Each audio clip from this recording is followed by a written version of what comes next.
सबसे पहले एक प्रश्न पूछा है कि साधक को प्रकाश की किरण मिले, उसको सतत बनाए रखने के लिए क्या किया जाए। मैंने सुबह कहा, जो अनुभव हो आनंद का, ये ठीक, जो शांति का, आनंद का अनुभव हो,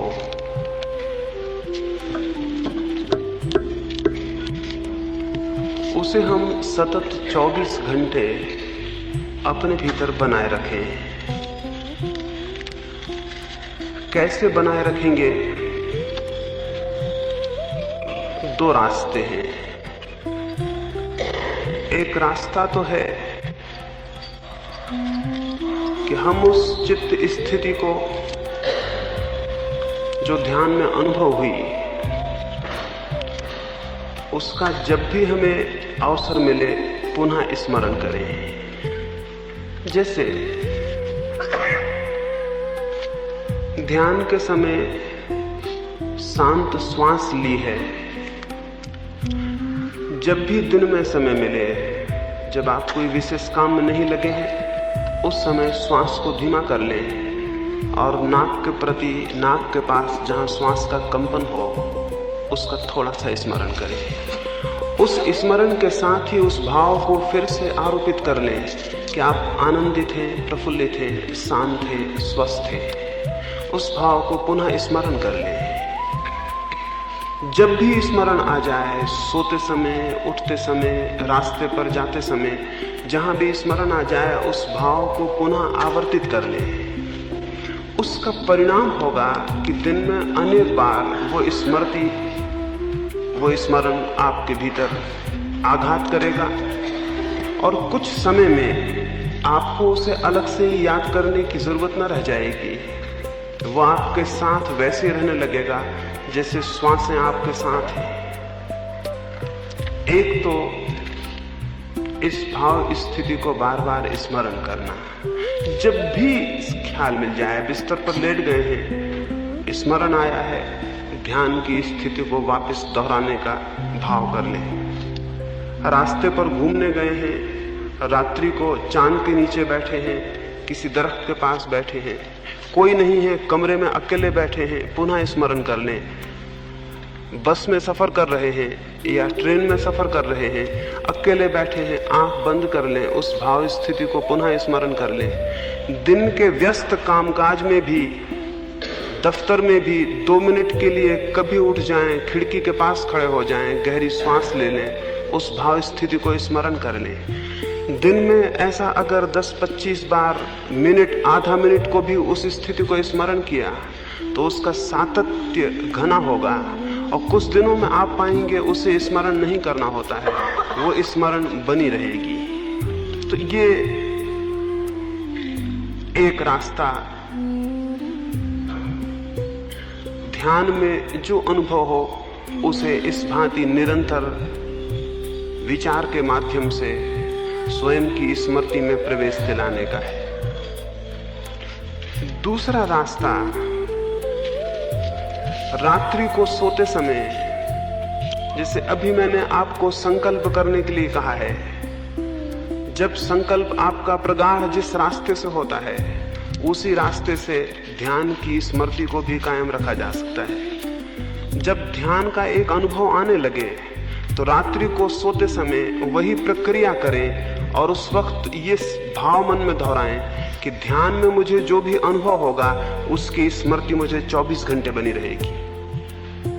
जो मैंने संकल्प के लिए प्रयोग बताया है, श्वास को बाहर फेंक कर संकल्प करने का या श्वास को भीतर लेके संकल्प करने का, जब आपको कुछ अनुभव आने लगे शांति का, तो इसी प्रक्रिया के माध्यम से ये संकल्प मन में दोहराएं कि ध्यान में मुझे जो भी अनुभव होगा वो मुझे 24 घंटा एक सतत अंतः स्मरण उसका मेरे भीतर बना रहेगा। इसको दोहराने से आप पाएंगे कि आपको बिना किसी कारण के अचानक दिन में कई बार ध्यान की स्थिति का ख्याल आ जाएगा। ये दोनों संयुक्त करें तो और भी ज्यादा लाभ होगा। फिर अभी हम विचार और भाव की शुद्धि के संबंध में जब बात करेंगे तो इस संबंध में और बहुत सी बातें चर्चा हो सकेंगी, लेकिन इन दोनों बातों का प्रयोग किया जा सकता है। बहुत सा समय 24 घंटे का हमारे पास व्यर्थ होता है जिसका हम कोई उपयोग नहीं करते। उस व्यर्थ के समय में अगर ध्यान की स्मृति को दोहराते हैं तो बहुत अंतर पड़ेगा। इसको कभी इस तरह ख्याल करें, अगर आपको 2 वर्ष पहले किसी व्यक्ति ने गाली दी थी, 2 वर्ष पहले आपका किसी ने अपमान किया था, 2 वर्ष पहले कहीं आपके साथ कोई दुर्घटना घटी थी, अगर आप आज भी उसे स्मरण करने बैठेंगे तो उस पूरी घटना को स्मरण करते करते आप ये भी हैरान हो जाएंगे कि घटना को स्मरण करते करते आपके शरीर की और चित्त की अवस्था भी उसी छाप को ले लेगी जो 2 वर्ष पहले घटित हुआ होगा।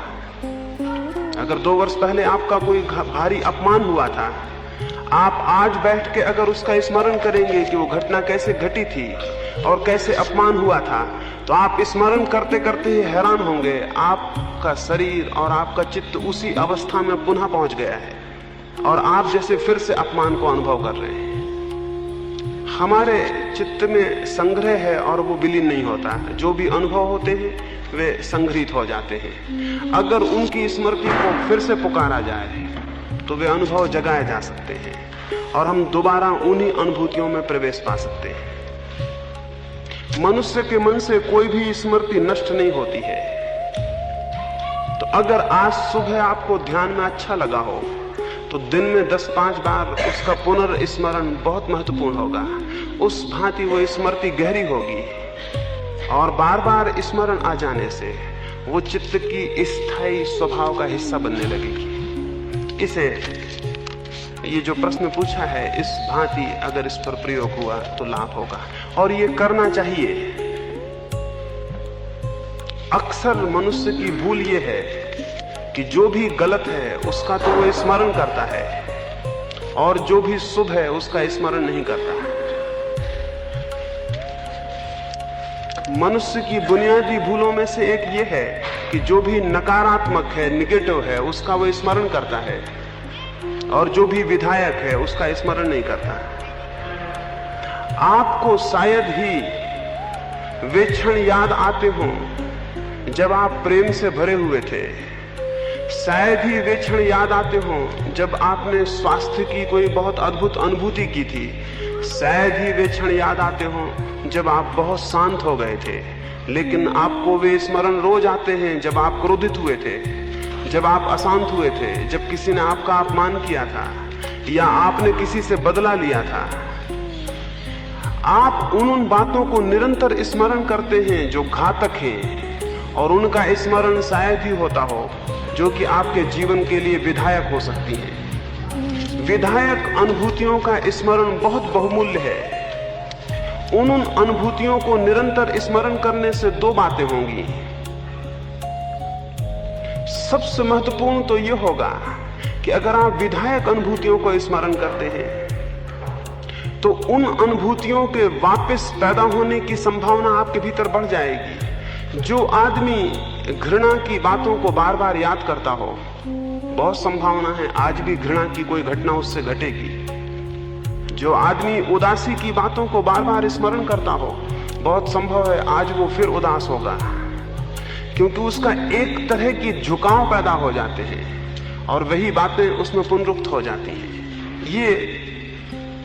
ये जो भाव है स्थायी बन जाते हैं और जीवन में उन भावों का बार बार पैदा हो जाना आसान हो जाता है।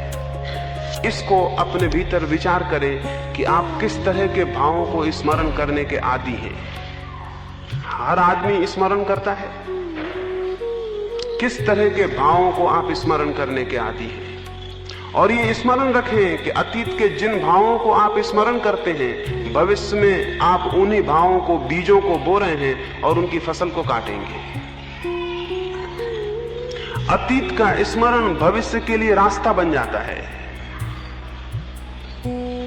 स्मरण पूर्वक जो व्यर्थ है, जिसका कोई उपयोग नहीं है, उसे याद ना करें। उसका कोई मूल्य नहीं है। अगर उसका स्मरण भी आ जाए तो रुकें और उस स्मरण को कहें कि बाहर हो जाओ, तुम्हारी कोई आवश्यकता नहीं है। कांटों को भूल जाएं और फूलों को स्मरण रखें। कांटे जरूर बहुत हैं लेकिन फूल भी हैं। जो फूलों को स्मरण रखेगा उसके जीवन में कांटे क्षीण होते जाएंगे और फूल बढ़ जाएंगे, और जो कांटों को स्मरण रखेगा उसके जीवन में हो सकता है फूल विलीन हो जाएं और केवल कांटे रह जाएं। हम क्या स्मरण करते हैं वही हम बनते चले जाते हैं। जिसका हम स्मरण करते हैं वही हम हो जाते हैं। जिसका हम निरंतर विचार करते हैं वो विचार हमें परिवर्तित कर देता है और हमारा प्राण हो जाता है। इसे शुभ सद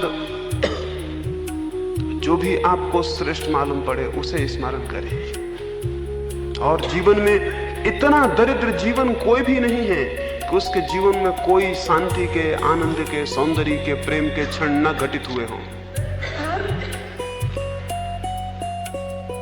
और अगर आप उनके स्मरण में समर्थ हो गए तो ये भी हो सकता है कि आपके चारों तरफ अंधकार हो लेकिन आपकी स्मृति में प्रकाश हो, और इसलिए चारों तरफ का अंधकार भी आपको दिखाई ना पड़े।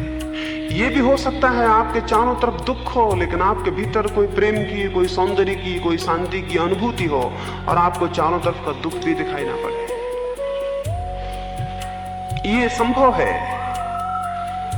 ये संभव है कि बिल्कुल कांटों के बीच में कोई व्यक्ति फूलों में हो। इसके विपरीत भी संभव है। ये हमारे ऊपर निर्भर है।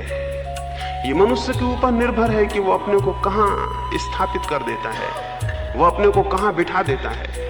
ये हमारे ऊपर निर्भर है कि हम स्वर्ग में रहते हैं या नरक में रहते हैं। मैं आपको कहना चाहूंगा, स्वर्ग और नरक कोई भौगोलिक स्थान नहीं है, वे मानसिक, मनोवैज्ञानिक स्थितियां हैं। हम में से अधिकतर लोग दिन में कई बार नरक में चले जाते हैं और कई बार स्वर्ग में आ जाते हैं। और हम में से कई लोग दिन भर नरक में रहते हैं और हम में से कई लोग स्वर्ग में वापस लौटने का रास्ता ही भूल जाते हैं। लेकिन ऐसे लोग भी हैं जो 24 घंटे स्वर्ग में रहते हैं। इसी जमीन पर, इन्हीं स्थितियों में ऐसे लोग हैं जो स्वर्ग में रहते हैं। आप भी उनमें से एक बन सकते हैं। कोई बाधा नहीं है सिवाय कुछ वैज्ञानिक नियमों को समझने के। मैंने एक स्मरण मुझे आया। बुद्ध का एक शिष्य था पूर्ण, उसकी दीक्षा पूरी हुई, उसकी साधना पूरी हुई। पूर्ण ने कहा कि अब मैं जाऊं और आपके संदेश को उनसे कह दूं जिनको उसकी जरूरत है। बुद्ध ने कहा तुम्हें मैं जाने की आज्ञा तो दूं, लेकिन एक बात पूछ लूं, तुम कहां जाना चाहोगे? बिहार में एक छोटा सा हिस्सा था सूखा। पूर्ण ने कहा मैं सूखा की तरफ जाऊं। अब तक कोई भिक्षु वहां नहीं गया और वहां के लोग आपके अमृत संदेश से वंचित हैं। बुद्ध ने कहा वहां कोई नहीं गया, इसके पीछे कारण था, वहां के लोग बहुत बुरे हैं। हो सकता है तुम वहां जाओ, वे तुम्हारा अपमान करें, वे तुम्हें गालियां दें, तुम्हें परेशान करें, तो तुम्हारे मन में क्या होगा? पूर्ण ने कहा मैं उन्हें धन्यवाद दूंगा कि वे केवल गालियां देते हैं, अपमान करते हैं, लेकिन मारते नहीं। उसने कहा मैं उन्हें धन्यवाद दूंगा कि वे गालियां देते हैं, अपमान करते हैं, लेकिन मारते नहीं। मार भी सकते थे। बुद्ध ने कहा यह भी हो सकता है कि उनमें से कोई तुम्हें मारे, तो तुम्हारे मन को क्या होगा? उसने कहा मैं धन्यवाद दूंगा, वे मारते हैं लेकिन मार ही नहीं डालते हैं, वे मार भी डाल सकते थे। बुद्ध ने कहा मैं अंतिम एक बात और पूछता हूं, यह भी हो सकता है कोई तुम्हें मार ही डाले, तो तुम्हारे मन को क्या होगा? उसने कहा मैं धन्यवाद दूंगा कि उन्होंने मुझे उस जीवन से छुटकारा दिला दिया जिसमें कोई भूल हो सकती थी। उस पूर्ण ने कहा मैं धन्यवाद दूंगा कि उन्होंने मुझे उस जीवन से छुटकारा दिला दिया जिसमें कोई भूल हो सकती थी। मैं उनका अनुग्रह मानूंगा। बुद्ध ने कहा तब तुम कहीं भी जाओ, अब इस जमीन पर सब जगह तुम्हारे लिए परिवार है, क्योंकि जिसके हृदय की ये स्थिति है उसके लिए इस जमीन पर कोई कांटे नहीं है। कल मैं बात करता था रास्ते में, महावीर के लिए कहा जाता है, बड़ी झूठी बात लगेगी, महावीर के लिए कहा जाता है कि वो जब रास्तों पर चलते थे तो कांटे अगर सीधे पड़े हों तो वो उल्टे हो जाते थे। ये बात कितनी झूठ है। कोई कांटे को क्या मतलब कि कौन चलता है, किसी कांटे को क्या प्रयोजन कि महावीर चलते हैं या कौन चलता है, और कांटे कैसे सीधे पड़े हों तो उल्टे हो जाएंगे। और मैंने सुना है कि मोहम्मद के बाबत कहा जाता है कि जब वो अरब के गर्म रेगिस्तानों में चलते थे तो एक बदली उनके ऊपर छाया किए रहती थी। ये कितनी झूठी बात है। बदलियों को क्या प्रयोजन कि नीचे कौन चलता है, मोहम्मद चलते हैं या कौन चलता है, वो कैसे छायाएं करेंगी। लेकिन मैं आपसे कहूं, ये बातें सच हैं। कोई कांटे उलट के उल्टे नहीं होते और कोई बदलियां नहीं चलती, लेकिन इनमें हमने कुछ सच्चाइयां जाहिर की हैं। हमने कुछ सच्चाइयां जाहिर की हैं, इन बातों में हमने कुछ प्रेम भरी बातें कही हैं। हमने ये कहना चाहा है कि जिस आदमी के हृदय में कोई कांटा नहीं रह गया, इस जगत में उसके लिए कोई कांटा सीधा नहीं है। और हमने ये कहा है कि जिस आदमी के हृदय में उत्ताप नहीं रह गया, इस जगत में उसके लिए हर जगह एक छायादार बदली है और उसे कहीं कोई धूप नहीं है। हमने ये कहना चाहा है और ये बड़ी सच बात है। हमारे चित्त की स्थिति हम जैसी बनाए रखेंगे, ये दुनिया भी ठीक वैसी बन जाती है। न मालूम कौन सा चमत्कार है कि जो आदमी भला होना शुरू होता है, ये सारी दुनिया उसे एक भली दुनिया में परिवर्तित हो जाती है। और जो आदमी प्रेम से भरता है, सारी दुनिया का प्रेम उसकी तरफ प्रवाहित होने लगता है। और ये नियम इतना शाश्वत है कि जो आदमी घृणा से भरेगा, प्रतिकार में घृणा उसे उपलब्ध होने लगेगी। हम जो अपने चारों तरफ फेंकते हैं वही हमें उपलब्ध हो जाता है, इसके सिवाय कोई रास्ता भी नहीं है। तो 24 घंटे उन क्षणों का स्मरण करें जो जीवन में अद्भुत थे, ईश्वरीय थे। वे छोटे छोटे क्षण उनका स्मरण करें और उन क्षणों पे अपने जीवन को खड़ा करें। और उन बड़ी बड़ी घटनाओं को भी भूल जाएं जो दुख की हैं, पीड़ा की हैं, घृणा की हैं, हिंसा की हैं। उनका कोई मूल्य नहीं है। उन्हें विसर्जित कर दें, उन्हें झड़ा दें, जैसे सूखे पत्ते दरख्तों से गिर जाते हैं। वैसे जो व्यर्थ है उसे छोड़ते चले जाएं और जो सार्थक है और जीवंत है उसे स्मरण पूर्वक पकड़ते चले जाएं। 24 घंटे इसका सातत्य रहे, एक धारा मन में बहती रहे, शुभ की, सौंदर्य की, प्रेम की, आनंद की। तो आप क्रमशः पाएंगे कि जिसका आप स्मरण कर रहे हैं वे घटनाएं बढ़नी शुरू हो गई, और जिसको आप निरंतर साध रहे हैं उसके चारों तरफ दर्शन होने शुरू हो जाएंगे। और तब यही दुनिया बहुत दूसरे ढंग की दिखाई पड़ती है, और तब यही लोग बहुत दूसरे लोग हो जाते हैं। और यही आंखें और यही फूल और यही पत्थर एक नए अर्थ को ले लेते हैं जो हमने कभी पहले जाना नहीं था, क्योंकि हम कुछ और बातों में उलझे हुए थे। तो मैंने जो कहा, ध्यान में जो अनुभव हो, थोड़ा सा भी प्रकाश, थोड़ी सी भी किरणें, थोड़ी सी भी शांति, उसे स्मरण रखें। जैसे एक छोटे से बच्चे को उसकी मां संभालती है, वैसे जो भी छोटी छोटी अनुभूतियां हो उन्हें संभालें। उन्हें अगर नहीं संभालेंगे वे मर जाएंगे। और जो जितनी मूल्यवान चीज होती है उसे उतना संभालना होता है। जानवरों के भी बच्चे होते हैं, उनको संभालना नहीं होता। और जितने कम विकसित जानवर हैं उनके बच्चों को उतने नहीं संभालना होता, वो अपने आप समझ जाते हैं। जैसे जैसे विकास की सीढ़ी आगे बढ़ती है, वैसे वैसे आप पाते हैं अगर मनुष्य के बच्चे को न संभाला जाए वो जी नहीं सकता।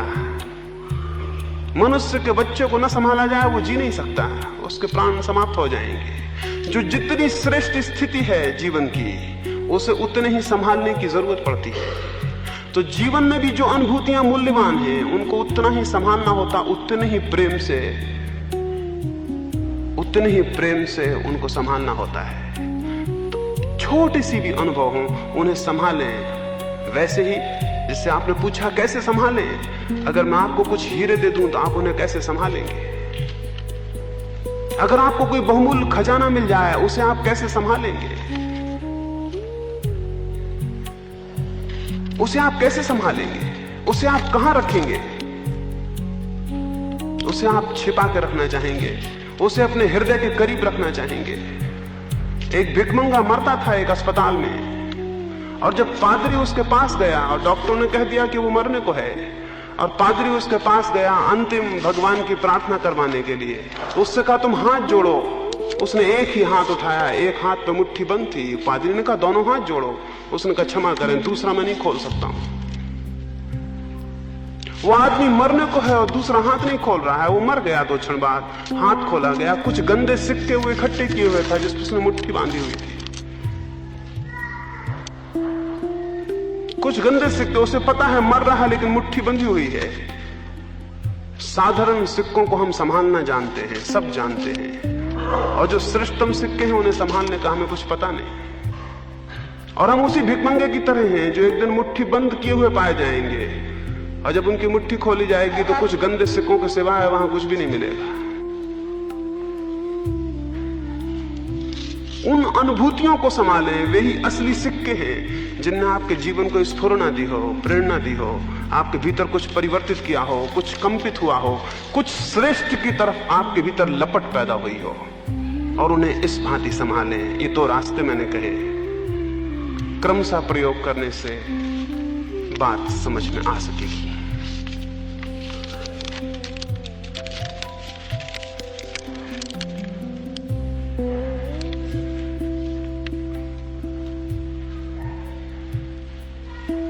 पूछा हुआ है कि सेक्स एक सृजनात्मक शक्ति है, पति पत्नी के संबंध में उसका क्रिएटिव उपयोग कैसे किया जाए। ये बड़ी बहुमूल्य बात पूछी है। शायद ही ऐसे लोग होंगे जो इस तरह के, जिनके लिए इस तरह का प्रश्न उपयोगी ना हो, सार्थक ना हो। दुनिया में 2 ही तरह के लोग हैं। एक वे लोग हैं जो सेक्स काम की शक्ति से पीड़ित हैं, और एक वे लोग हैं जिन्होंने काम की शक्ति को प्रेम की शक्ति में परिणत कर लिया है।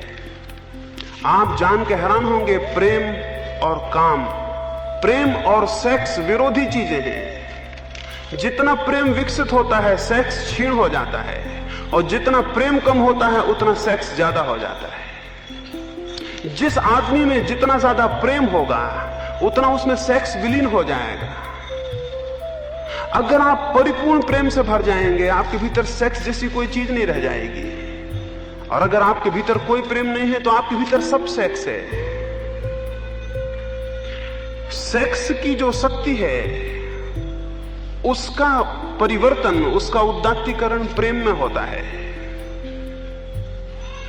इसलिए अगर सेक्स से मुक्त होना है तो सेक्स को दबाने से कुछ भी ना होगा।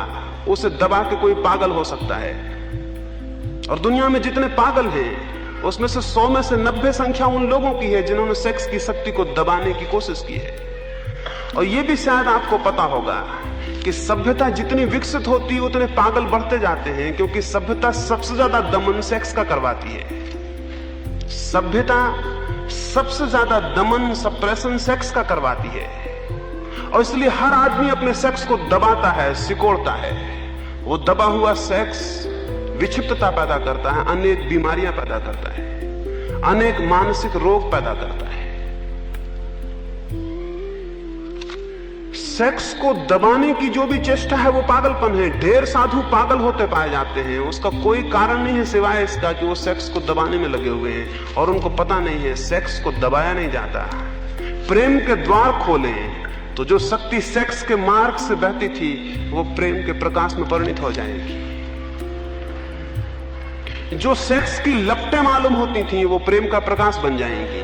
प्रेम को विस्तीर्ण करें। प्रेम सेक्स का क्रिएटिव उपयोग है, उसका सृजनात्मक उपयोग है। जीवन को प्रेम से भरें। आप कहेंगे हम सब प्रेम करते हैं। मैं आपसे कहूं, आप शायद ही प्रेम करते हो, आप प्रेम चाहते होंगे, और इस दोनों में जमीन आसमान का फर्क है। प्रेम करना और प्रेम चाहना ये बड़ी अलग बातें हैं। हम में से अधिक लोग बच्चे ही रहकर मर जाते हैं, क्योंकि हर एक आदमी प्रेम चाहता है। प्रेम करना बड़ी अद्भुत बात है, प्रेम चाहना बिल्कुल बच्चों जैसी बात है। छोटे छोटे बच्चे प्रेम चाहते हैं, मां उनको प्रेम देती है, फिर वे बड़े होते हैं, वे और लोगों से भी प्रेम चाहते हैं, परिवार उनको प्रेम देता है। फिर वे और बड़े होते हैं, अगर वे पति हुए तो अपनी पत्नियों से प्रेम चाहते हैं, अगर वे पत्नियां हुई तो वे अपने पतियों से प्रेम चाहती हैं। और जो भी प्रेम चाहता है वो दुख झेलता है, क्योंकि प्रेम चाहा नहीं जा सकता, प्रेम केवल किया जाता है। चाहने में पक्का नहीं है मिलेगा या नहीं मिलेगा, और जिससे तुम चाह रहे हो वो भी तुमसे चाहेगा तो बड़ी मुश्किल हो जाएगी। दोनों भिखारी मिल जाएंगे और भीख मांगेंगे। दुनिया में जितना पति पत्नियों का संघर्ष है उसका केवल एक ही कारण है कि वे दोनों एक दूसरे से प्रेम चाह रहे हैं और देने में कोई भी समर्थ नहीं है। इसे थोड़ा विचार करके देखना आप अपने मन के भीतर। आपकी आकांक्षा प्रेम चाहने की है, हमेशा चाहते हैं कोई प्रेम करे, और जब कोई प्रेम करता है तो अच्छा लगता है। लेकिन आपको पता नहीं है वो दूसरा भी प्रेम करना केवल वैसे है जैसे कि कोई मछलियों को मारने वाला आटा फेंकता है। आटा वो मछलियों के लिए नहीं फेंक रहा है, आटा वो मछलियों को फांसने के लिए फेंक रहा है। वो आटा मछलियों को दे नहीं रहा है, वो मछलियों को चाहता है इसलिए आटा फेंक रहा है। इस दुनिया में जितने लोग प्रेम करते हुए दिखाई पड़ते हैं वे केवल प्रेम पाना चाहने के लिए आटा फेंक रहे हैं। थोड़ी देर वो आटा खिलाएंगे फिर, और दूसरा व्यक्ति भी जो उनमें उत्सुक होगा वो इसलिए उत्सुक होगा कि शायद इस आदमी से प्रेम मिलेगा, वो भी थोड़ा प्रेम प्रदर्शित करेगा। थोड़ी देर बाद पता चलेगा वो दोनों भिखमंगे हैं और भूल में थे, एक दूसरे को वास्ता समझ रहे थे। और थोड़ी देर बाद उनको पता चलेगा कि कोई किसी को प्रेम नहीं दे रहा, तब संघर्ष की शुरुआत हो जाएगी। दुनिया में दाम्पत्य जीवन नरक बना हुआ है क्योंकि हम सब प्रेम मांगते हैं, देना कोई भी जानता नहीं है। सारे झगड़े के पीछे बुनियादी कारण उतना ही है। और कितने ही परिवर्तन हो, किसी तरह के विवाह हो, किसी तरह की समाज व्यवस्था बने, जब तक जो मैं कह रहा हूं अगर नहीं होगा तो दुनिया में स्त्री और पुरुषों के संबंध अच्छे नहीं हो सकते। उनके अच्छे होने का एक ही रास्ता है कि हम ये समझें कि प्रेम दिया जाता है, प्रेम मांगा नहीं जाता, सिर्फ दिया जाता है। जो मिलता है वो प्रसाद है, वो उसका मूल्य नहीं है। प्रेम दिया जाता है, जो मिलता है उसका प्रसाद है, वो उसका मूल्य नहीं है। नहीं मिलेगा तो भी देने वाले का आनंद होगा कि उसने दिया। अगर पति पत्नी एक दूसरे को प्रेम देना शुरू कर दें और मांगना बंद कर दें तो जीवन स्वर्ग बन सकता है। और जितना वो प्रेम देंगे और मांगना बंद कर देंगे उतनी ही अद्भुत जगत की व्यवस्था है, उन्हें प्रेम मिलेगा। और उतना ही वे अद्भुत अनुभव करेंगे, जितना वे प्रेम देंगे उतना ही सेक्स उनका विलीन होता चला जाएगा। गांधी जी वहां पीछे लंका में थे, वो कस्तूरबा के साथ लंका गए। वहां जो व्यक्ति था जिसने उनका परिचय दिया पहली सभा में, उसने समझा कि बा आई है साथ, शायद ये गांधी जी की मां होंगी। बा से उसने समझा कि गांधी जी की मां भी साथ आई हुई है। उसने परिचय में गांधी जी के कहा कि ये बड़े सौभाग्य की बात है कि गांधी जी भी आए हैं और उनकी मां भी आई हुई है। बा तो बहुत हैरान हो गई। गांधी जी के सेक्रेटरी जो साथ थे वो भी बहुत घबरा गए कि भूल तो उनकी है, उनको बताना चाहिए था कि कौन साथ है। वो बड़े घबरा गए कि शायद बापू डांटेंगे, शायद कहेंगे कि क्या भद्दी बात करवाई। लेकिन गांधी जी ने जो बात कही वो बड़ी अद्भुत थी। उन्होंने कहा कि मेरे इन भाई ने मेरा जो परिचय दिया है उसमें भूल से एक सच्ची बात कह दी है। कुछ वर्षों से बा मेरी पत्नी नहीं है, मेरी मां हो गई है।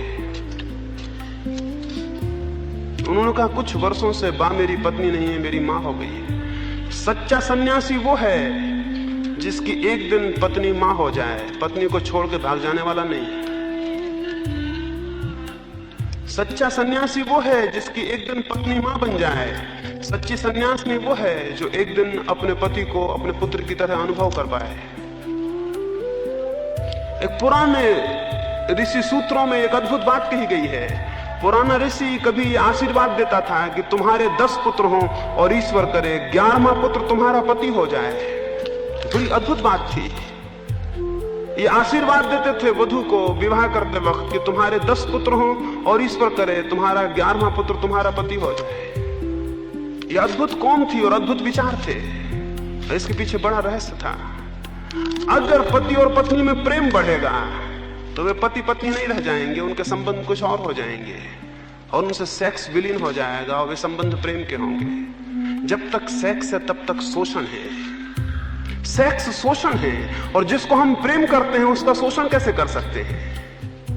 सेक्स एक व्यक्ति का, एक जीवित व्यक्ति का अत्यंत गर्हित और निम्न उपयोग है। अगर हम उसे प्रेम कर सकते हैं तो हम उसके साथ ऐसा उपयोग कैसे कर सकते हैं? एक जीवित व्यक्ति का हम ऐसा उपयोग कैसे कर सकते हैं अगर हम उसे प्रेम करते हैं? जितना प्रेम गहरा होगा वो उपयोग विलीन हो जाएगा और जितना प्रेम कम होगा वो उपयोग उतना ज्यादा हो जाएगा। इसलिए जिन्होंने ये पूछा है कि सेक्स एक सृजनात्मक शक्ति कैसे बने, उनको मैं ये कहूंगा कि सेक्स बड़ी अद्भुत शक्ति है। शायद इस जमीन पर सेक्स से बड़ी कोई शक्ति नहीं है। मनुष्य जिस चीज से क्रीमान होता है, मनुष्य के जीवन का 90% हिस्सा जिस चक्र पर घूमता है वो सेक्स है, वो परमात्मा नहीं है। वे लोग तो बहुत कम हैं जिनका जीवन परमात्मा की परिधि पर घूमता है। अधिकतर लोग सेक्स के केंद्र पर घूमते और जीवित रहते हैं। सेक्स सबसे बड़ी शक्ति है।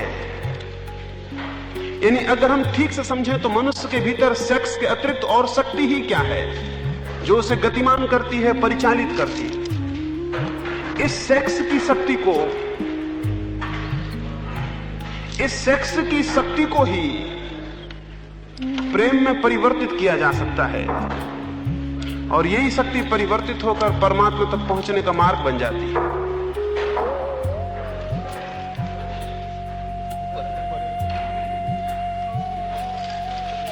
ये इसलिए ये स्मरणीय है कि धर्म का बहुत गहरा संबंध सेक्स से है, लेकिन सेक्स के दमन से नहीं जैसा समझा जाता है, सेक्स के सब्लिमेशन से। सेक्स के दमन से धर्म का संबंध नहीं है। ब्रह्मचर्य सेक्स का विरोध नहीं है, ब्रह्मचर्य सेक्स की शक्ति का उदात्तीकरण है। सेक्स की ही शक्ति ब्रह्म की शक्ति में परिवर्तित हो जाती है। वही शक्ति जो नीचे की तरफ बहती थी, अधोगामी थी, ऊपर की तरफ गतिमान हो जाती है। सेक्स ऊर्ध्वगामी हो जाए तो परमात्मा तक पहुंचाने वाला बन जाता है और सेक्स अधोगामी हो तो संसार में ले जाने का कारण होता है। वो प्रेम से परिवर्तन होगा। प्रेम करना सीखें। और प्रेम करने का मतलब अभी हम जब आगे भावनाओं के संबंध में बात करेंगे तो आपको पूरी तरह समझ में आ सकेगा कि प्रेम करना कैसे सीखें। लेकिन इतना मैं अभी फिलहाल कहूं।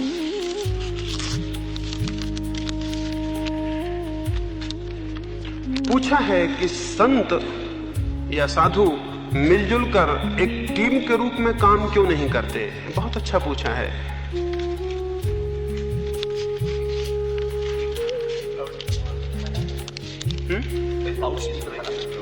नहीं सुनाई दे रहा, नीचा करें।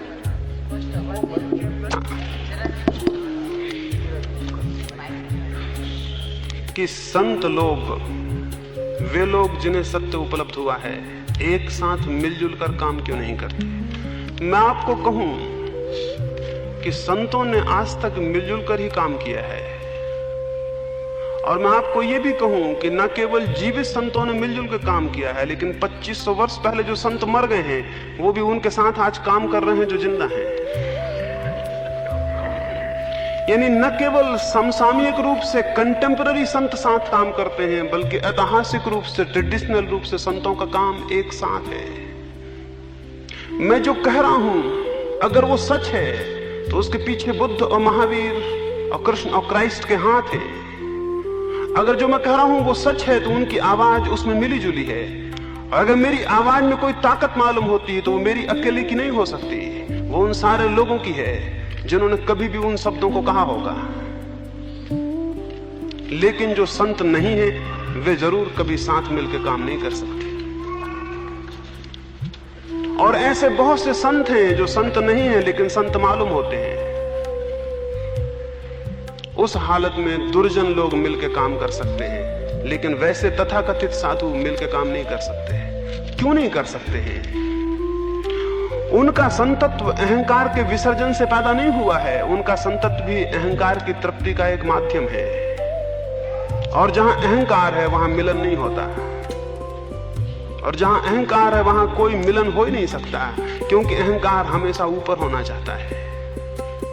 मैं एक जगह था, वहां बहुत से साधु आमंत्रित थे। एक बहुत बड़ा जलसा था, बहुत बड़े बड़े साधु आमंत्रित थे। नाम उनके नहीं लूंगा क्योंकि किसी को दुख हो। मुल्क के बहुत बड़े बड़े लोग वहां थे। जिन्होंने आयोजन किया था उनकी बड़ी आकांक्षा थी कि सारे लोग एक ही मंच पर बैठकर बोले, लेकिन वे संत राजी नहीं हुए, क्योंकि उन्होंने कहा कि कौन नीचे बैठेगा, कौन ऊपर बैठेगा। क्योंकि उन्होंने कहा कि हम ऊपर बैठेंगे, नीचे नहीं बैठ सकते। उन्होंने कहा या कहलवाया, और कहने वाला तो फिर भी सरल होता है, कहलाने वाला और भी जटिल और कपटी होता है। उन्होंने कहलवाया कि वे कोई एक साथ नहीं बैठ सकते। उनका मंच व्यर्थ गया, वहां एक एक आदमी को बैठ के बोलना पड़ा। बड़ा मंच बनाया था कि 100 लोग बैठ सके, लेकिन 100 साधु एक साथ कैसे बैठ सकते?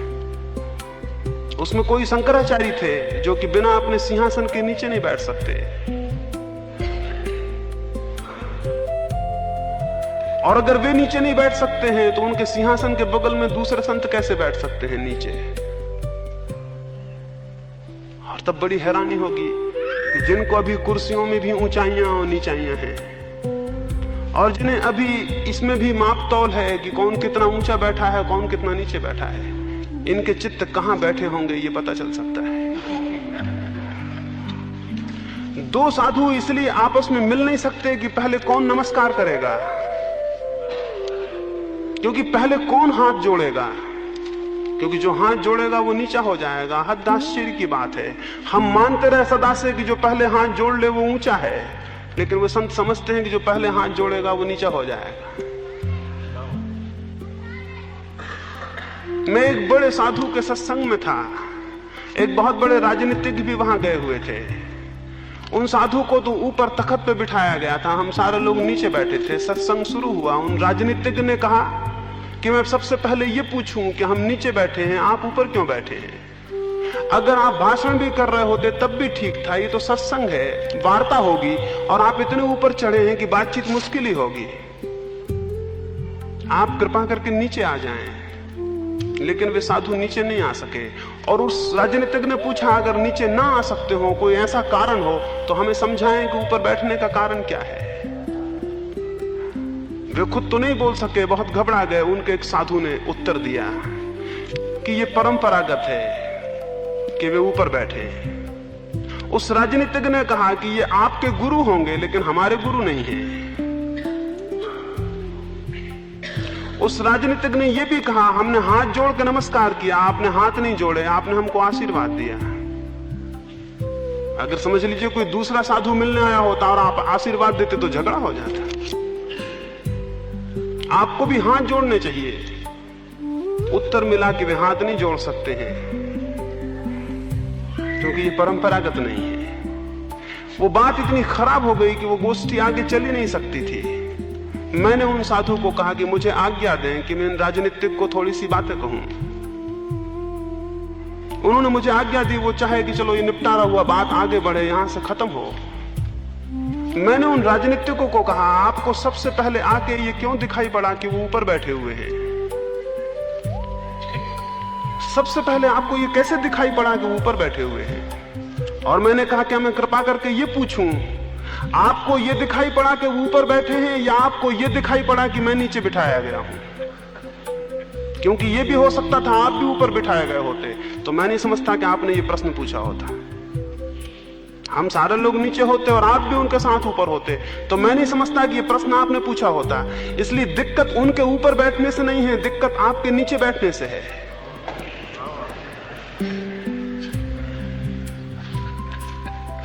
उन राजनीतिज्ञ ने मेरी तरफ देखा, उन दोनों बड़ी हुकूमत में थे और हिंदुस्तान के अग्रणी लोगों में से थे। उन्होंने मेरी तरफ बड़े गौर से देखा और उन्होंने बड़ी सरलता जाहिर की। उन्होंने कहा कि मैं स्वीकार करता हूं मुझे ये कभी किसी ने कहा नहीं। मुझ में बहुत अहंकार है। साधु बहुत प्रसन्न हुए और जब हम विदा होने लगे, साधु ने मेरे कंधे पे हाथ रखा और कहा, आपने अच्छा मुंह तोड़ जवाब दिया।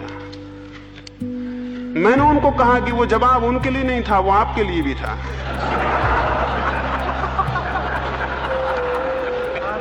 और मैंने उनको कहा कि मुझे दुख है, वो आदमी ज्यादा सरल साबित हुआ और आप उतने सरल भी साबित नहीं हुए। उसने स्वीकार किया कि मेरा अहंकार है, लेकिन आपने ये भी स्वीकार नहीं किया, उल्टे आपने अपने अहंकार का पोषण कर लिया मेरे उत्तर से। ऐसे जो संत हैं, ऐसे जो साधु हैं, वो मिलकर काम नहीं कर सकते। उनका तो सारा काम किसी की दुश्मनी में है, उनका तो सारा जोश किसी की दुश्मनी में है। अगर कोई दुश्मन ना हो तो वो कुछ कर ही नहीं सकते। उनका तो सारी क्रिया किसी की घृणा और विरोध से निकल रही है। इतने जितने संप्रदाय हैं, इतने जितने धर्म हैं, इनके नामों से जो साधु खड़े हैं, उनको कोई ना समझ ही साधु कह सकता है। क्योंकि साधु का पहला लक्षण तो यह होगा कि वो किसी धर्म का नहीं रह जाएगा। साधु का पहला लक्षण तो यह होगा, उसकी कोई सीमा नहीं रह जाएगी, उसका कोई संप्रदाय नहीं होगा, उसका कोई घेरा नहीं होगा, वो सबका होगा। और उसका पहला लक्षण ही होगा, उसकी अहंता मिट गई होगी, उसकी अस्मिता विलीन हो गई होगी। लेकिन ये सब तो अहंकार को बढ़ाने और पोषण करने के उपाय हैं। स्मरण रखिए, बहुत धन से भी अहंकार तृप्त होता है, बहुत त्याग मैंने किया इससे भी तृप्त होता है, बहुत ज्ञान मेरे पास है इससे भी तृप्त होता है, मैंने सब लात मार दिया दुनिया पर इससे भी तृप्त होता है। और इनकी जिनकी तृप्तियां हैं वे कभी साथ नहीं हो सकते। अहंकार अकेला विभाजक तत्व है और निरअहंकारिता अकेला जोड़ने वाला तत्व है। तो जहां निरअहकार है वहां जोड़ है। एक बार कबीर जहां रहते थे, उनके गांव के पास से एक मुसलमान फकीर था, फरीद, उसका निकलना हुआ। उसके कुछ साथी और वो यात्रा पर निकले थे। उसके साथियों ने फरीद से कहा कि बड़ा सुयोग है, रास्ते में कबीर का भी निवास पड़ता है, उनकी कुटी पर हम 2 दिन रुके और आप दोनों की चर्चा होगी तो हमें बहुत आनंद होगा। आप दोनों मिलेंगे और बातें करेंगे तो हम सुन के बहुत लाभान्वित होंगे। फरीद ने कहा, जरूर रुकेंगे, मिलेंगे भी, लेकिन चर्चा से आए भी हो। उन्होंने कहा, क्यों? फरीद ने कहा, चलें, रुकें, मिलेंगे भी, रुकेंगे भी, चर्चा से आए थी हो। कबीर के शिष्यों को पता चला तो उन्होंने कहा कि यहां से फरीद निकलने को है, हम उसे रोक लें, बहुत आनंद होगा, 2 दिन आपकी बातें होंगी। कबीर ने कहा, मिलेंगे जरूर, जरूर रोको, बहुत आनंद होगा। फरीद रोका गया। फरीद और कबीर गले मिले, वे दोनों खुशी में रोए, लेकिन 2 दिन उनमें कोई बात नहीं हुई। वे दोनों विदा हो गए, शिष्य बहुत निराश हुए। जब वे दोनों विदा हो गए, दोनों के शिष्यों ने पूछा, आप कुछ बोले नहीं? उन्होंने कहा, हम क्या बोलते, जो वे जानते हैं वही हम जानते हैं। फरीद ने कहा, जो मैं जानता हूं वही कबीर जानते हैं, हम बोलते क्या? और हम 2 भी कहां हैं जो हम बोलते हैं? कोई तल है जहां हम एक हैं, वहां बोलने तक का विरोध नहीं है। संतों में बोलने तक का डायलॉग भी संभव नहीं है, वो भी एक विरोध है। उस तल पर संतों का सनातन काम एक ही हो रहा है, उसमें कोई प्रश्न ही नहीं है उसमें विरोध का। वे किसी हिस्से में पैदा हुए हों, किसी कौम में और किसी ढंग से रहे हों, उनमें कोई विरोध नहीं है। लेकिन जो संत नहीं है, स्वाभाविक है उनमें विरोध हो। इसलिए स्मरण रखें, संतों में कोई विरोध नहीं है, और जिनमें विरोध हो इसे कसौटी समझें कि वो संत नहीं होंगे।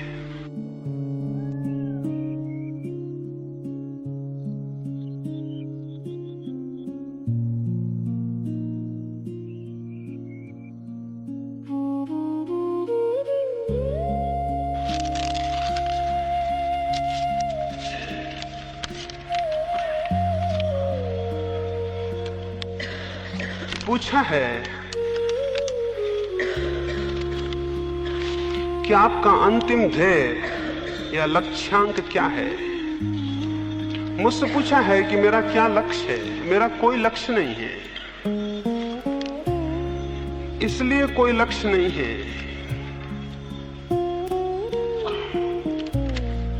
इसे थोड़ा समझना जरूरी है।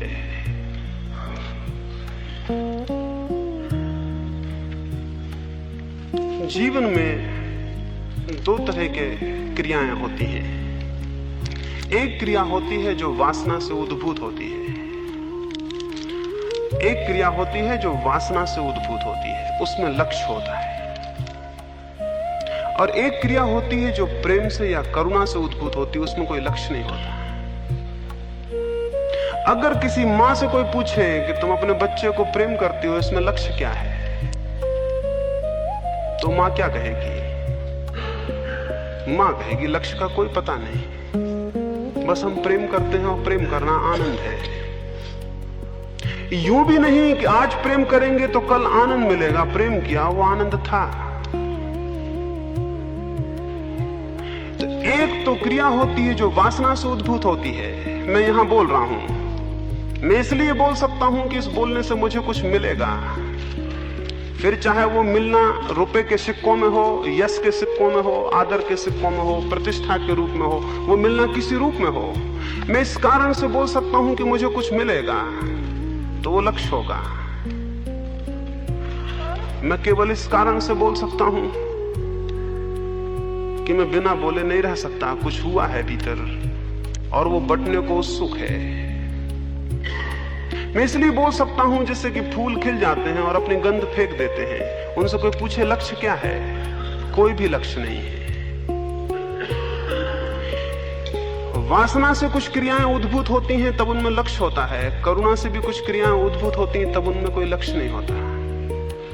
और इसलिए वासना से जो क्रियाएं उद्भूत होती हैं उनसे कर्म बंध होता है, और करुणा से जो क्रियाएं उद्भूत होती हैं उनसे कर्म बंध नहीं होता। जिस क्रिया में लक्ष्य होगा उसमें बंध होगा, और जिस क्रिया में कोई लक्ष्य नहीं होगा उसमें बंध नहीं होगा। और ये जान के आप हैरान होंगे, आप बुरा काम बिना लक्ष्य के नहीं कर सकते हैं। ये एक अद्भुत बात है। पाप में हमेशा लक्ष्य होगा, पुण्य में कोई लक्ष्य नहीं होता है। और जिस पुण्य में भी लक्ष्य हो वो पाप का ही रूप है। पाप में हमेशा लक्ष्य होता है, बिना लक्ष्य के कोई पाप नहीं कर सकता। लक्ष्य के रहते भी करने में मुश्किल पड़ती है, बिना लक्ष्य के तो कर ही नहीं सकता। मैं आपकी बिना लक्ष्य के हत्या नहीं कर सकता हूं, कि क्यों करूंगा? पाप बिना लक्ष्य का कभी नहीं हो सकता, क्योंकि पाप करुणा से कभी नहीं हो सकता। पाप हमेशा वासना से होगा, वासना में हमेशा लक्ष्य होगा। कुछ पाने की आकांक्षा होगी, कुछ क्रियाएं हैं जिनमें पाने की कोई आकांक्षा नहीं होती। महावीर को केवल उत्पन्न हुआ, उसके बाद वे 40-45 वर्षों तक सक्रिय थे। पूछा जा सकता है उतने दिन उन्होंने क्रिया की, उसका बंध क्यों नहीं हुआ? उतने दिन तक वे काम तो कर ही रहे थे, भोजन भी करते थे, जाते भी थे, आते भी थे, बोलते भी थे, बताते भी थे।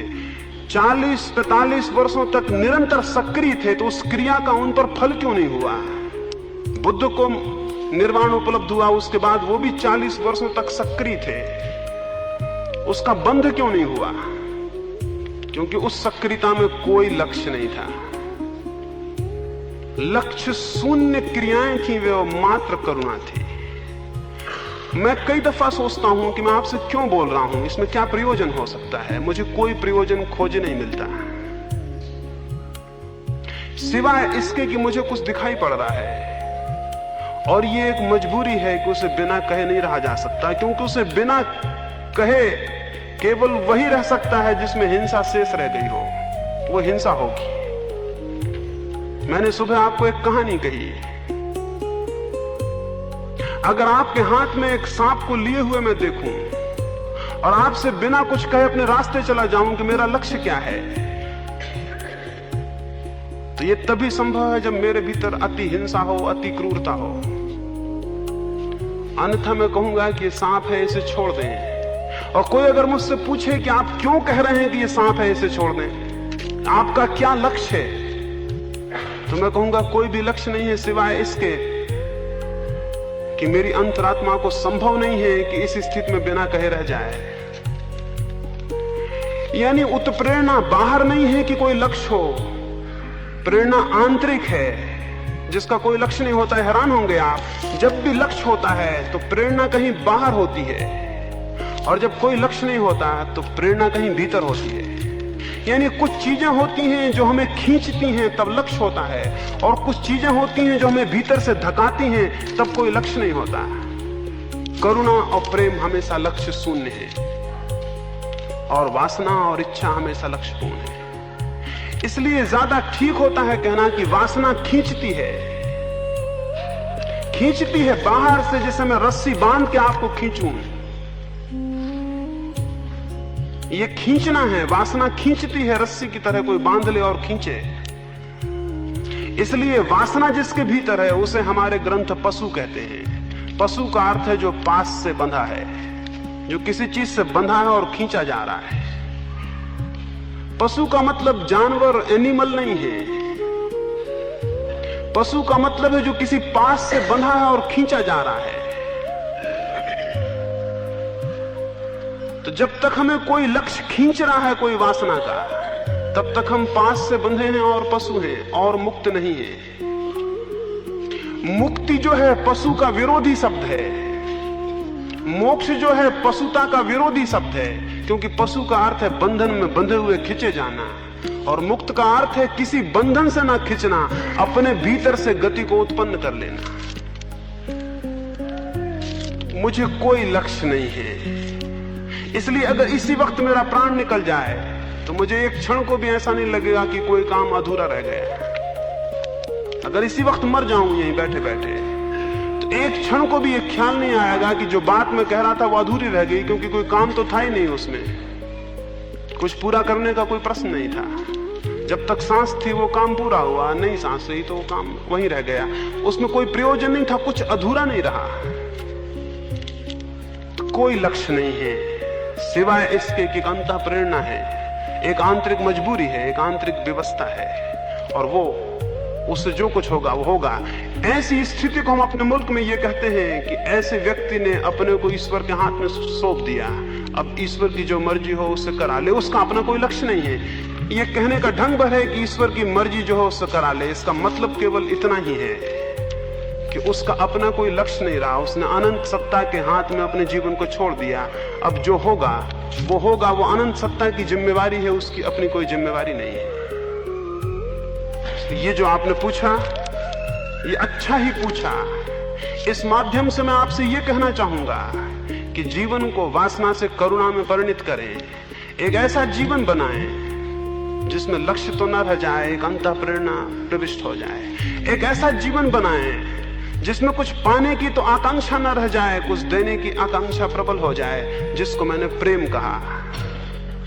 पाना नहीं, देना। और प्रेम में कोई लक्ष्य नहीं होता सिवाय इसके कि हम देते हैं।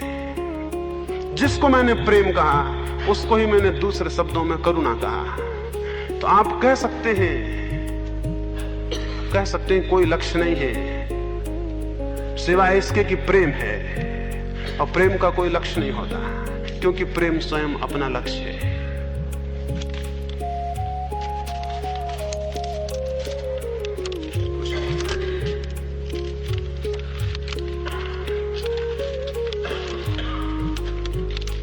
एक अंतिम प्रश्न क्रोध के संबंध में है कि क्रोध आने पर मन में विपरीत परिणाम होता है और उसका पूरे शरीर पर प्रभाव पड़ता है।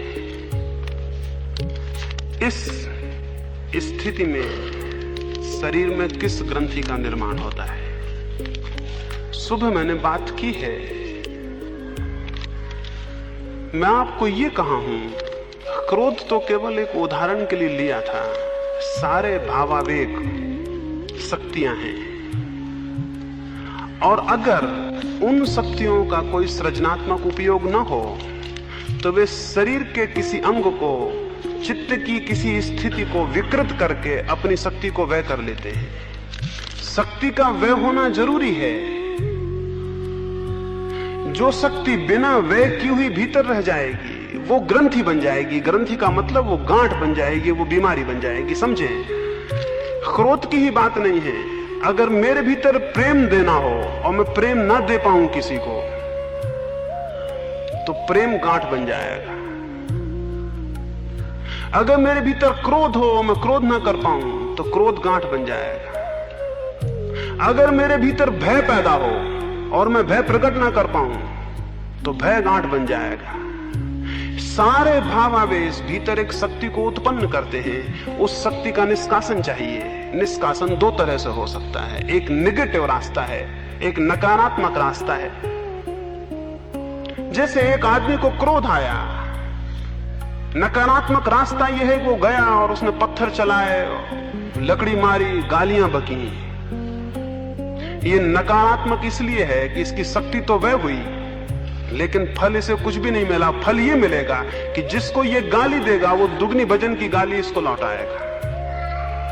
जिसको ये पत्थर मारेगा उसके भीतर भी क्रोध पैदा होगा, और वो भी सामान्य आदमी है, उसका भी नकारात्मक ढंग होगा क्रोध को प्रकट करने का, वो भी लकड़ी उठाएगा।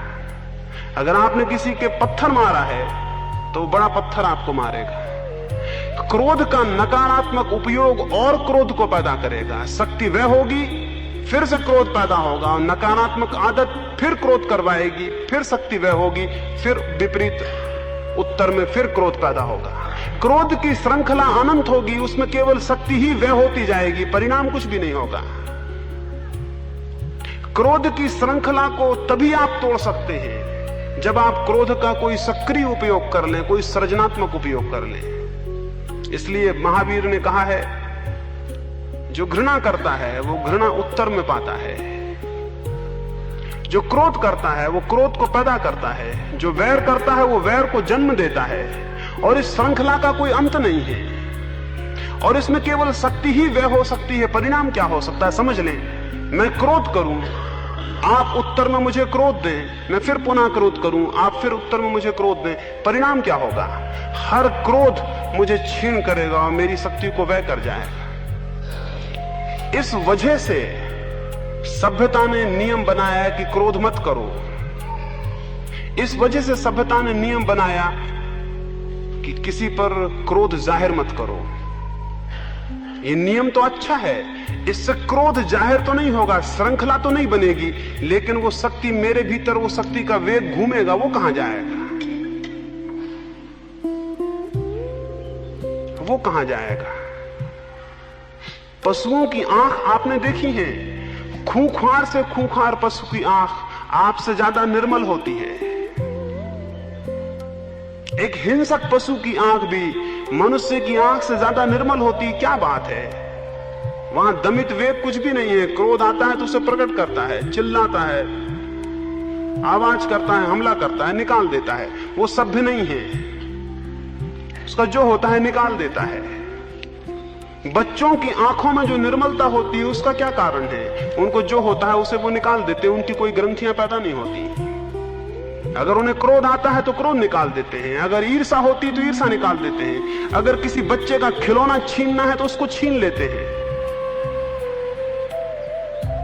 दमन नहीं है बच्चे के जीवन में, इसलिए सरलता मालूम होती है, और आपके जीवन में दमन है इसलिए जटिलता शुरू हो जाती है। ग्रंथकार से कॉम्प्लेक्सिटी, कुछ भीतर होता है, कुछ आप बाहर दिखाते हैं। वो जो शक्ति नहीं निकल पाती वो कहां जाएगी? वो ग्रंथि बन जाती। ग्रंथि का मेरा मतलब है वो गांठ की तरह आपके चित्त में या आपके शरीर में अवरुद्ध हो जाती है। जैसे नदी में कोई पानी का हिस्सा बर्फ के टुकड़े बन के बहने लगे, तो जितने बड़े बड़े टुकड़े होते जाएंगे नदी की धार उतनी कुंठित होती जाएगी।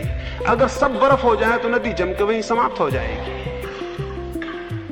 तो हम उन नदियों की तरह हैं जिनके भीतर बड़े बड़े बर्फ के टुकड़े बह रहे हैं, उनको पिघलाना जरूरी है। वो ग्रंथियों से मेरा मतलब है कि वो जो बर्फ के बड़े बड़े टुकड़े हमारे जीवन में बह रहे हैं, हमारे घृणा के, हमारे क्रोध के, हमारे सेक्स के जो दमित वेग थे, उन्होंने हमारे भीतर बर्फ के बड़े बड़े टुकड़े पैदा कर दिए। अब वो हमारी धार को बहने नहीं देते।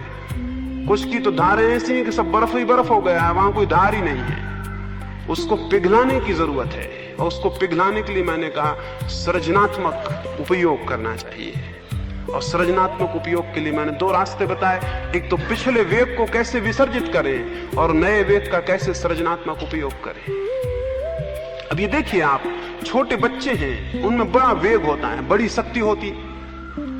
अगर उनको आप घर में छोड़ते हैं तो वो इस चीज को उठाते हैं, उसको पटकते हैं, ये चीज तोड़ते हैं, वो चीज फोड़ते हैं। आप उनको कहते हैं ये मत करो, ये मत करो, आप उनसे ये तो कहते हैं ये मत करो, लेकिन आप ये कभी नहीं कहते कि फिर क्या करो। और आपको ये पता नहीं है कि जब एक बच्चा एक गिलास को उठा के पटक रहा है तो क्यों पटक रहा है। उसके भीतर शक्ति है और शक्ति निकास मांगती है। अब कुछ नहीं मिलता तो एक गिलास को पटक रहा है। उस गिलास को पटकने से उसकी शक्ति निकसित होती, निकलती। लेकिन आपने कहा गिलास मत तोड़ देना, और वो गिलास तोड़ने से रुक गया। वो बाहर गया, उसने फूल तोड़ने चाहा, आपने कहा देखो फूल मत छू लेना, वो फूल भी नहीं छू पाया। अंदर गया, उसने किताब उठाई, आप बोले देखो किताब खराब मत कर देना। तो आपने उसे ये तो बताया कि क्या मत करना, आपने ये उसे नहीं बताया कि अब क्या करो। ये बच्चे में ग्रंथियां शुरू हो गई, कॉम्प्लेक्सेस पैदा होने शुरू हो गए। अब इसमें गांठें पड़ती चली जाएंगी। ये एक दिन गांठ ही गांठ रह जाएगा, इसके भीतर ये ना करो वो ना करो ये सब रहेगा। क्या करो इसे कुछ समझ में नहीं आएगा।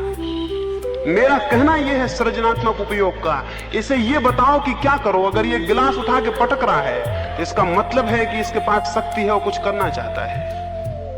आपने कह दिया ये मत करो, इससे बेहतर था आप इसे मिट्टी देते हो, कहते एक गिलास बनाओ, इसी गिलास की तरह एक गिलास बनाओ, तो ये सृजनात्मक उपयोग होता। मेरी आप बात समझे। ये फूल तोड़ने गया था, इसे आप कागज पकड़ा देते और कहते कि इसी तरह का फूल बनाओ, तो ये सृजनात्मक उपयोग होता। ये किताब फाड़ रहा था या किताब उठाया था, इसे आपको कुछ देना चाहिए था, कुछ शक्ति का उपयोग करता। अभी शिक्षा बिल्कुल ही असृजनात्मक है, क्रिएटिव नहीं है। इसलिए बच्चों का जीवन बचपन से खराब हो जाता है। और हम सब बिगड़े हुए बच्चे हैं, हम सब बिगड़े हुए बच्चे हैं। हम बड़े हो गए हैं, बस इतनी भूल है, बाकी हम बिगड़े हुए बच्चे हैं जिनका सब बचपन से सब बिगड़ा हुआ है, और फिर हम जीवन भर वही बिगड़ा हुआ सब करते चले जाते हैं। तो मैंने जो कहा क्रिएटिविटी, सृजनात्मकता, उससे मेरा मतलब यह है कि जब भी शक्ति का उदय हो उसका कोई सृजनात्मक उपयोग करिए, जिससे कुछ बन जाए, कुछ निर्मित हो जाए, कुछ विनष्ट ना हो। अब एक आदमी जो निरंतर निंदा करता है किसी की, हो सकता था वो कोई गीत लिखता। और आप जानते हैं जो गीत नहीं लिख पाते, कविता नहीं लिख पाते, वो आलोचक हो जाते हैं। वो वही शक्ति है, वो जो क्रिटिक्स हैं, वो जो आलोचक हैं, वो वही शक्ति है जो गीत लिख सकती थी, कविता बना सकती थी, लेकिन उन्होंने उसका सृजनात्मक उपयोग नहीं किया। वो केवल ये कर रहे हैं, वो दूसरों की आलोचना कर रहे हैं कि कौन गलत दिख रहा है, कौन क्या कर रहा है। ये विनाशात्मक उपयोग है। दुनिया बहुत बेहतर दुनिया हो जाए अगर हम अपनी शक्तियों का सृजनात्मक उपयोग करें, और हर शक्ति का। और शक्ति बुरी और भली नहीं होती, स्मरण रखिए। क्रोध की शक्ति भी बुरी और भली नहीं है, उसके उपयोग की बात है। आप ये मत सोचिए कि क्रोध की शक्ति बुरी है। शक्ति कोई बुरी भली नहीं होती है। एटॉमिक एनर्जी है, न बुरी है न भली है। उससे विनाश हो सकता है सारे जगत का, उससे सारे जगत का निर्माण हो सकता है। सब शक्तियां न्यूट्रल होती हैं, कोई शक्ति बुरी और भली नहीं होती। विनाशात्मक उपयोग हो तो बुरी हो जाती है, और सृजनात्मक उपयोग हो तो भली हो जाती है। अपने क्रोध को, अपने काम को, अपने सेक्स को, अपनी घृणा को, सबको बदलिए और सृजनात्मक उपयोग करिए। जैसे कोई खाद को लाता है, उसमें गंध और बास उठती है, दुर्गंध उठती है। उस खाद को माली बगीचे में डालता है, पानी सींचता है और बीज डालता है। फिर उन बीजों से होकर वही खाद पौधा बन जाती है, और उन पौधों की नसों में से पार होकर वही खाद की गंदगी फूलों की सुगंध बन जाती है। वही गंदगी, वही खाद जो दुर्गंध फेंकती थी, फूल में आकर सुगंध फेंकती है। ये ट्रांसफॉर्मेशन ऑफ एनर्जी है, ये शक्ति का उदात्तीकरण है। जो जो आप में दुर्गंध दे रहा है, वही वही आप में सुगंध देने का कारण बन सकता है। वही, क्योंकि जो दुर्गंध देता है केवल वही सुगंध दे सकता है। इसलिए कभी बुरा मत मानिए कि आप क्रोधी हैं, ये शक्ति है और आपका सौभाग्य है। और कभी बुरा मत मानिए कि आप सेक्सुअल हैं, कि आप कामुक हैं, ये शक्ति है और आपका सौभाग्य है। दुर्भाग्य ये होता है कि आप सेक्सुअल ना होते, दुर्भाग्य ये होता है कि आप में क्रोध ही ना होता, तो आप इंपोटेंट होते, तो आप पुंसत्वहीन होते, तो आप किसी मतलब के ना होते, क्योंकि आप में कोई शक्ति ना होती जिससे कुछ किया जा सके। तो शक्ति के लिए सौभाग्य मानिए, और आपके भीतर जो भी शक्तियां हों सबका धन्यवाद मानिए, क्योंकि वे शक्तियां हैं। अब ये आपके हाथ में है कि आप उनका क्या उपयोग करते हैं। दुनिया के जितने महापुरुष हुए हैं सब एक्सट्रीम सेक्सुअलिस्ट थे। जितने दुनिया के महापुरुष हुए हैं सब अति कामुक थे, यह असंभव है अगर न रहे हो। अगर अति कामुक न होते महापुरुष नहीं हो सकते थे। गांधी जी को आप जानते हैं, अति कामुक थे। और जिस दिन उनके पिता की मृत्यु हुई, डॉक्टरों ने कह दिया कि पिता मरने को हैं, वो उस रात भी अपने पिता के पास नहीं बैठ सके। जब उनके पिता मरे तो अपनी पत्नी के पास सोए हुए थे।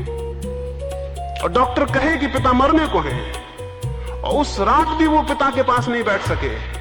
वो मरने को थे रात में, ये जाहिर ही था। गांधी जी को बहुत धक्का लगा इस बात से कि मैं कैसा आदमी हूं, मैं आदमी कैसा हूं। लेकिन धन्यवाद था उनका कि वे इतने कामुक थे। वही कामुकता उनका ब्रह्मचर्य बन गई, वही कामुकता। अगर वे उस रात पिता के पास बैठे रहते तो पक्का मानिए गांधी पैदा नहीं होता दुनिया में। हम में से अधिक बैठे ही रहते, रात क्या 2 रात बैठे रहते, पर गांधी पैदा नहीं होता। वो जो उस दिन दुर्गंध मालूम हुई होगी उनके चित्त को, वही बाद में उनके जीवन की सारी सुगंध बन गई। तो किसी शक्ति का अनादर मत करिए, अपने भीतर उठी किसी भी शक्ति का अनादर मत करिए। सौभाग्य मानिए, उसको परिवर्तित करने में लगिए। हर शक्ति बदल जाती है और हर शक्ति संपरिवर्तित हो जाती है। और जो आप में बुरा दिखता है वही सुगंध में और फूलों में परिणित हो जाता है। ये थोड़े से प्रश्नों की मैं चर्चा किया, कुछ 2-4 छूट गए हैं, उनको कल विचार कर लेंगे।